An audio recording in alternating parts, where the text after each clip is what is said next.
네, 오늘의 팁. 보통 구글, 애플, 페이스북 같은 이런 글로벌 IT 기업들은 1년에 한 번씩 개발자 회의라고 해서 전 세계에 있는 개발자들을 불러 모아서 새로운 기술을 선보이는 그런 행사를 갖곤 합니다. 자, 얼마 전에 구글이 개발자 회의를 개최했는데 이번에는 어떤 구글의 전략이 나왔는지 한번 자세하게 이야기를 나눠보겠습니다. 강일용 기자 그리고 김덕진 부소장 함께합니다. 안녕하세요. 안녕하세요. 자, 올해 같은 경우는 이제 야외에서 열렸어요. 맞아요. 뭐 어떤 예. 의미가 있습니까? 원래 구글 I/O 하면은 우리가 이제 캘리포니아주 샌프란시스코에서 열린다고 계속 생각을 하고 있었는데 그렇죠. 올해는 이 구글 본사가 있는 마운틴뷰에서 열렸어요. 왜 그랬냐고 좀 보니까 올해가 이제 창립 10주년을 기념을 해서 이제 거기에 맞춰서 구글 행사장을 이번에 이제 마운틴뷰로 옮긴 것인데요. 마치 그 대극장, 야외 극장이에요, 그죠? 거기에 모여가지고 굉장히 더워 보입니다. 그러니까요. 선크림은 주던가요? 예, 선크림 잘 발랐는데요. 여전히 타는 건 똑같더라고요. 선크림은 구글이라고 적혀 있습니까? 안 적혀 있던데요. 아, 그냥 사서 쓴 걸로. 예. 일단 구글 I/O 이번에 특징 한 7가지 정도로 정리가 된다고 하죠. 네, 첫 번째로 나오는 것이 차세대 음성 비서 서비스이죠. 구글 어시스턴트입니다. 구글 어시스턴트.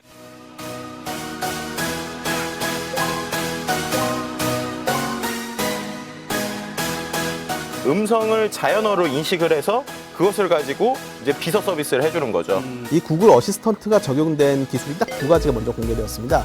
첫 번째는 구글 알로라고 해서 채팅 앱이 공개되었습니다. 사용자가 그 안에 메시지를 넣으면요. 그 메시지를 분석해가지고 거기에 받는 답변을 미리 얘기해 준다는 겁니다. 즉 예를 들면 오늘 밥 뭐 먹을까 하면은 현재 내가 있는 위치 또는 그 사람과 내가 평소에 나눴던 대화 그걸 분석해서 오늘은 스테이크 집을 가는 게 좋겠어 같은 답변을 미리 그 위에 다 띄워주는 겁니다. 한마디로 말해서 컴퓨터가 머신러닝이라 해서 예. 그렇게 사람의 대화를 학습해서 나 대신 채팅을 해주는 겁니다. 그리고 알로가 오늘 몇 시에 어디에서 무슨 일을 하는지 알려줘라 물어보면 거기에 대한 답변을 알려줍니다. 예를 들어 오늘 항공편을 보여줘라고 거기에 물어보면은 거기에 대한 답변을 알려주는 거죠. 구글 나우와 큰 차별성을 뭐 느끼기 힘든데 표현을 좀 달리한 예. 뭐 시스템인 것 같다는 생각이 드네요. 네, 구글 나오면 내가 물어보기 전에 답변해주는 개념인데 예. 알로는 내가 물어보면 그걸 분석해서 거기에 그래요. 맞는 답변을 준다는 개념입니다. 예. 자, 두 번째는요. 알로와 함께 나온 게 또 듀오라는 게 있어요. 그래서 듀오? 네, 모바일 영상 통화 앱이에요. 그게 이제 한 단계 조금 더 업그레이드가 돼서 전화를 받기 전부터 상대방이 뭐 준비하는 것들 얼굴도 확인할 수 있고 그 말은 카메라가 항상 나를 이제 찍고 있다는 그거잖아요. 그렇죠. 예. 그거는 사실 이제 그 애플이 선보였던 라이브 포토도 비슷한 개념을 적용시킨 거잖아요. 뭐 그래서 행아웃을 아예 대체한다 이런 얘기들이 좀 있더라고요. 세 번째 뭐죠? 네, 세 번째는 이제 IoT를 이제 통합해주는 구글 홈입니다. 아마존 에코랑 비슷한 컨셉이라고 보시면 돼요. 근데 이것은 그것보다는 IoT 기기 자체를 전체적으로 묶어주는 이제 이런 것에 좀 포커스가 있는 것 같습니다. 집안에 있는 모든 기기를 인터넷 연결하려면요. 사물 인터넷 허브라는 기기가 필요합니다. 그렇죠. 삼성전자 같은 경우에는 냉장고를 냉장고. 이용해서 그 사물 인터넷 허브를 구현하고 했어요. 예. 이제 구글은 좀 거기서 좀 다른 접근법을 취했습니다. 네. 이 구글 홈이라는 기기는 일단 기본적으로요. 블루투스 스피커예요. 거기에 대고 이제 에이 구글이라는 명령을 내리고 TV를 켜줘라고 하면은 TV가 착 켜지고 어떤 음악을 들려줘라고 말하면 그 음악이 블루투스 스피커 자연스럽게 흘러나옵니다. Okay, Google, play music in all rooms. 우리가 지금 알고 있는 사물 인터넷이라고 나와 있는 홈 서비스랑 예. 뭐가 뭐 차이가 있습니까? 구글이 가진 가장 큰 장점이 뭐냐면 이미 다양한 기기를 이미 시중에 많이 내놨다는 겁니다. 그렇죠. 뭐 이제 네스트 같은 거. 예, 바로 네스트죠. 이름이 좀 구글이 바뀌었죠, 이제 이제. 사물 구글. 인터넷이라고 지금 설정을 해놓은 서비스 영역이 있어요. 예, 크롬캐스트라든가 그런 것들 이미 시중에 쫙 뿌려놨고 이제 거기 있는 거를 이제 하나 묶는다는 예, 거 그걸 아니겠어요? 모두 통합해서 관리할 수 있는 기기입니다.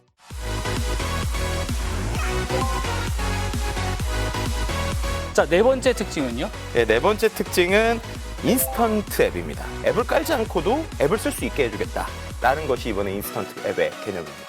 무슨 말입니까? 모바일에서 노트북 구매 페이지를 해서 그 제품을 구매하려면 그 쇼핑몰에 앱을 설치하고 거기서 결제를 하고 마지막으로 확인을 눌러줘야만이 모든 작업이 마무리가 되었습니다. 예. 근데 그 인스턴트 앱 기능을 활용하면요. 네. 구매 페이지가 그냥 바로 뜨고 어떤 걸로 구매할 건지 뜨고 그냥 확인 눌러서 바로 그 되는 겁니다. 앱을 설치한다는 절차 자체가 아예 사라지는 거예요. 그래요? 그러면 이제 결국 우리가 모바일 웹이 앱의 기능을 같이 한다. 예, 그렇죠. 보통 그런 기능을 웹앱이라고 부르는데요. 예, 예. 안드로이드 운영체제만 쓰고 있고 구글 플레이 스토어만 깔려 있으면 사용할 수 있는 있습니다.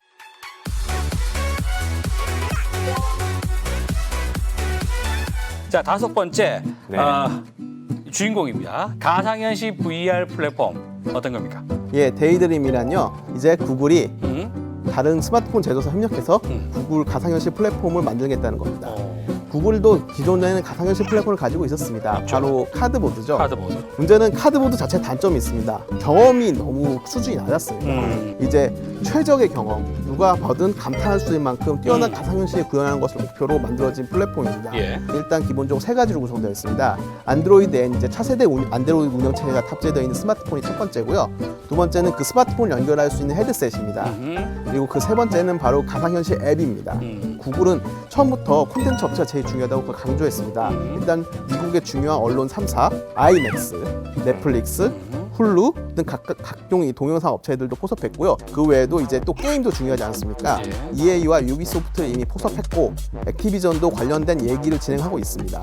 중요한 것은 이제 가을에 런칭이 되거든요. 이 데이드림이 올해. 예. 그 올해 가을에 이 모든 콘텐츠가 준비돼서 동시에 런칭이 된다는 겁니다.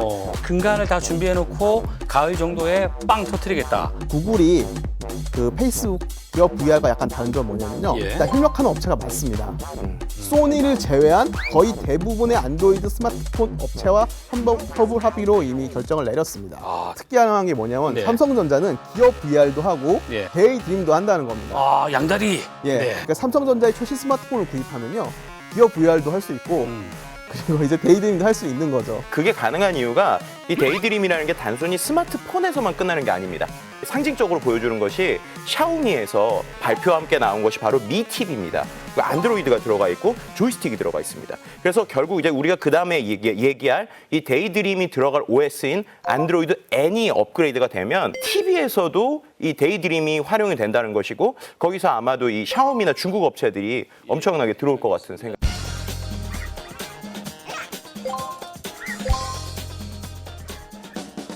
구글이 매년 뭔가 업데이트를 하고 있어요. 이번에는 N이군요. 일단 이름이 정해지지 않았기 때문에 N으로 시작한 디저트 이름이 될 겁니다. N은 뭘로 간다는 얘기가 나오고 있습니다. 여러분들이 안드로이드 N의 이름을 지어주세요 하고 페이지를 지금 열어놨거든요. 그래서 여러분들이 가셔가지고 어허. 거기에다 이름을 그냥 제출하시면 됩니다. 누룽지를 제출하셔도 되고요. 누룽지? 예. 야. 왜냐면 디저트잖아요. 됩니다. 아무튼 안드로이드 N. 가장 큰 특징은요, 방금 전에 말했던 가상현실을 지원한다는 겁니다. 데이드림 헤드셋 연결하면 바로 가상현실에 맞는 사용자 환경이 나옵니다. 예. 예, 그 외에도 다양한 기능이 추가되었는데요. 벌칸 API라고 게임을 좀 더 화사하게 보여주는, 또 실감나게 즐길 수 있게 해주는 그런 정도의 기술이 들어갔고, 예. 그리고 이제 가장 중요한 건데요. 안드로이드 스마트폰이 화면을 꺼놔도 배터리가 쭉쭉쭉 깎여 나갔어요. 예. 그런 문제를 구글도 스스로 잘 알고 있었기 때문에 그런 걸 막기 위해서 화면을 꺼두면 배터리가 유지되는 그러한 기술을 좀 더 그래요. 강화했습니다. 자, 마지막 7번째. 이거는 좀 생소합니다. 파이어베이스? 예, 이건 일반 사용자에게는 사실 좀 거리가 먼 얘기인데 개발자들에게 흥미있어하는 내용입니다. 앱을 만드는 도구들이 있어요. 그런데 이거는 일반 개발 도구가 아니고요. 가끔 보다 보면 진짜 그렇게 안드로이드 디자인 품질 떨어지는 앱들이 있어요. 그런 것들을 꾸며주는 겁니다. 예. 앱을 만들어주는 도구가 아니고요. 앱을 꾸며주는 도구예요. 알겠습니다. 이제 자동차와 관련된 뭐가 있지 않느냐. 그래서 안드로이드 오토도 이야기를 할 수가 있고 무인 자동차 이야기도 할 수가 있을 것 같은데. 안드로이드 오토에 관련된 세션을 추가로 진행했습니다. 일단 가장 핵심적인 것은 현대, 기아 자동차와 혼다가 참여를 했는데 그리고 뭐 사고가 나면은 정비소 연락해서 빨리 와서 이 문제 좀 해결해 주세요라든지 다양한 애프터 서비스들 있죠. 그런 앱들이 안드로이드 오토에 들어갔습니다. 우리나라 지금 현대, 기아 자동차의 그 국내 상황이니까 그게 너무 당연하다는 영역인데 외국은 사실 잘 아니거든요. 국내에서 받을 수 있는 그러한 서비스를 외국에서 제공하는 거죠. 그리고 이제 가장 중요한 건데 테슬라의 가장 큰 특징 중 하나가 뭐냐면은 강력한 인포테인먼트랑 차량 관제 시스템입니다. 구글도 마세라티와 협력해서 테슬라와 동일한 수준의 그 관제 시스템을 구현했습니다. 다만 이제 테슬라에 비해서 약간 떨어지는 게 뭐냐면은 안드로이드 오토는 차량을 운전하는데 아무런 영향을 주지 않는 시스템이란 겁니다. 안타깝게 말이죠. 예. 현대 기아차에 탑재되어 있는 안드로이드 오토는 국내에서 못 씁니다. 진출할 수 없는 곳을 위해서 안드로이드 오토가 독립된 앱으로 분리되어서 이제 나오고요. 구글 지도가 원래 국내에서는 아주 기능 형편이 없습니다. 때문에 그 안드로이드 오토를 실행하도 이제 그 다른 내비도 기본적으로 쓸 수 있게 세팅이 되어 있습니다. 그렇군요. 그 얘기는 안 해주십니까?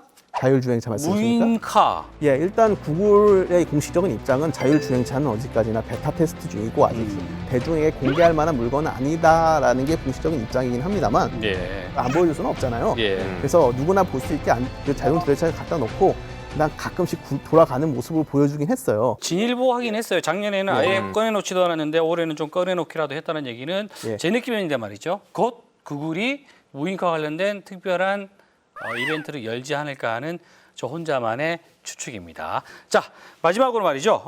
이번 전반적인 개발자에서 보여준 평가들 예전과는 다르게 좀 뜨뜨미지근한 반응이 많았어요. 그래서 구글 I.O.가 있었던 한 주간 SNS를 좀 분석을 해봤거든요. 그랬더니 과거에 비해서 확실히 그 구글 I.O.와 관련된 언급량들이 계속 줄고 있습니다. 오히려 올해 그 같은 시즌에 이 알파고에 대한 언급량이 수십 배는 많아요. 근데 알파고도 한순간에 나온 게 아닙니다. 마찬가지로 이번에 공개됐었던 다양한 기술들도 과거에 구글에서 있었던 프로젝트 기반에 있었던 것들이 많이 나왔거든요. 즉 이번에 나온 것들이 지금 우리한테는 와닿지 않는 것 같지만 결국 여기서 알파고 같은 게 또 나올 수 있다는 것이죠. 작년에 공개했던 수많은 신기한 기술도 있습니다. 예를 들자면 스마트 섬유 같은 게 있어요. 그렇죠. 자카드. 예, 스포이트 자카드인데 이걸 이제 실물을 갖고 나와서 입고 다니실 수 있습니다. 이런 거 있고 조립식 스마트폰도 있습니다. 작년에도 이런 것이 있습니다. 공개를 했는데 올해 연말이면 실물이 나오고요. 즉 올해는 뭔가 새로운 맛은 없었지만 기존에 있었던 것을 다듬는 자리에 가깝다고 보시면 될 것 같습니다. 그렇죠. 새로운 거 올해 빵 터트리진 않았지만 뭔가 분명히 우리가 생활하고 있는데 필요한 또는 사용하고 있는 시스템을 변형시켜 놓는 건 분명하다. 어떤 것들이 나올지 한번 기대를 하는 것도 좋을 것 같습니다. 자, 구글 개발자에 관련된 이야기 정리하신다고 고생하셨습니다.